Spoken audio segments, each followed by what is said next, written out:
નમસ્કાર, સ્વાગત છે આજના આ એક્સપ્લેનરમાં. જો આજે આપણે ઇતિહાસના એક એવા જબરદસ્ત વળાંકની વાત કરવાના છીએ જેણે શાબ્દિક રીતે દુનિયાનો આખો નકશો બદલી નાખ્યો હતો.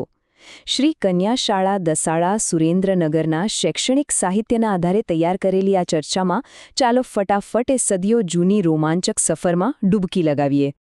તો શરૂઆત કરીએ એક બહુ જ રસપ્રદ સવાલથી. જરા વિચારો, કેવી રીતે માત્ર અને માત્ર વ્યાપાર કરવા માટે નીકળેલી એક સફરે આખા ભારતીય ઉપખંડનું નસીબ કાયમ માટે બદલી નાખ્યું. આ કોઈ નાની સૂની યાત્રા નહોતી, પણ આના પડઘા આવનારી અનેક સદીઓ સુધી પડવાના હતા. સૌથી પહેલાં સમજીએ કે આની શરૂઆત ક્યાંથી થઈ. જોખમી જમીન માર્ગ અને એ સમયની સૌથી મોટી વેપારી સમસ્યા. હવે તમે એ સમયની પરિસ્થિતિની કલ્પના કરો. યુરોપના વેપારીઓને ભારત સાથે વેપાર તો કરવો હતો, પણ એમનો જૂનો જમીન માર્ગ અત્યંત લાંબો અને ખરેખર જીવલેણ હતો. રસ્તામાં લૂંટારાઓનો ડર, ખરાબ હવામાન, પહાડો, મતલબ મુશ્કેલીઓનો કોઈ પાર જ ન હતો.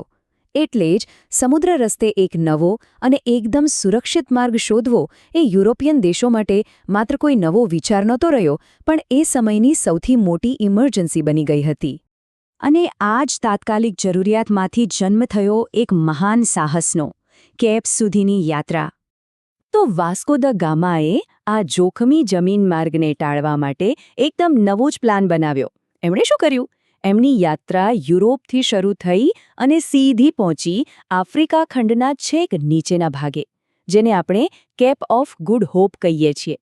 તમે વિચારી શકો છો કે સાવ અજાણ્યા સમુદ્રમાં આ કેટલું મોટું રિસ્ક હશે. પણ હા, આ જ સાહસિક કદમે ધીમે ધીમે ભારત તરફનો રસ્તો ક્લિયર કરી દીધો. હવે વાત કરીએ આ યાત્રાના સૌથી રોમાંચક વળાંકની, કોઝિકોડ એટલે કે કાલિકટમાં ઐતિહાસિક આગમન. હવે આ વર્ષ બરાબર યાદ રાખજો, 1498, ઈસવીસન 1498.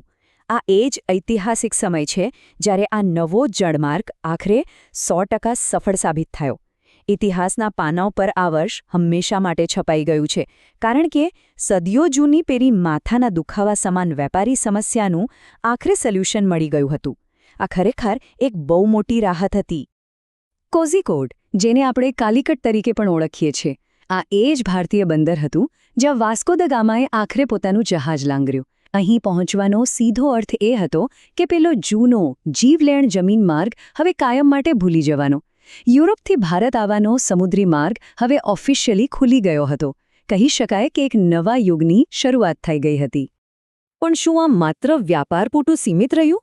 ના, અહીંથી જ શરૂ થયો યુરોપિયન શાસનનો ઉદય. જુઓ, આ એક જ શોધે જાણે જાદુ કરી દીધો. રાતોરાત સમુદ્રી વેપારમાં જબરદસ્ત ઉછાળો આવ્યો. ભારત અને યુરોપ વચ્ચેનો વ્યાપાર રોકેટની ગતિએ વધવા લાગ્યો. સૌથી પહેલાં તો પોર્ટુગીઝો આવ્યા. અને એમની આટલી મોટી સફળતા જોઈને બીજા યુરોપિયન દેશો પણ ક્યાં પાછળ રહેવાના? સંપત્તિની લાલચમાં એક પછી એક દેશો ભારત તરફ ખેંચાઈ આવ્યા. આ એક એવી ઘટના હતી જેણે આવનારા સમયના ભારતના ભવિષ્યના બીજ વાવી દીધા હતા. જો તમે આ આખો ઘટનાક્રમ જુઓ ને તો ખ્યાલ આવશે કે પરિસ્થિતિ કેટલી ઝડપથી બદલાઈ રહી હતી. સૌથી પહેલાં પોર્ટુગીઝો એન્ટ્રી મારી. એમના પછી વ્યાપાર કરવા અંગ્રેજો આવ્યા. પછી ડચ લોકોએ પણ ભારતીય બજારમાં ઝંપલાવ્યું અને છેલ્લે ફ્રેન્ચ લોકો પણ આ રેસમાં જોડાઈ ગયા. અલગ અલગ યુરોપિયન સત્તાઓએ માત્ર ને માત્ર પોતાના આર્થિક ફાયદા માટે ભારતમાં બહુ જ સિસ્ટમેટિક રીતે પગપેસારો શરૂ કરી દીધો હતો. અને આ બધી દોડધામનું અંતિમ પરિણામ શું આવ્યું? જે વસ્તુ માત્ર એક ભૌગોલિક શોધ તરીકે માત્ર વ્યાપારીઓને રસ્તો બતાવવા માટે શરૂ થઈ હતી, એણે જ આગળ જતા આખા ભારત દેશ પર યુરોપિયન શાસનનો તખ્તો તૈયાર કરી દીધો.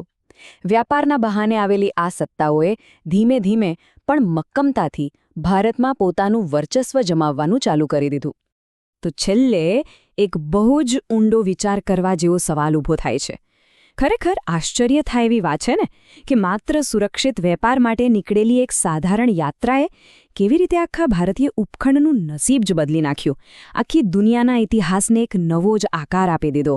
આ એક એવી ઐતિહાસિક ઘટના છે જે આપણને યાદ અપાવે છે કે નાના લાગતા નિર્ણયોના પરિણામો કેટલા મોટા અને અણધાર્યા હોઈ શકે છે. ખરું ને?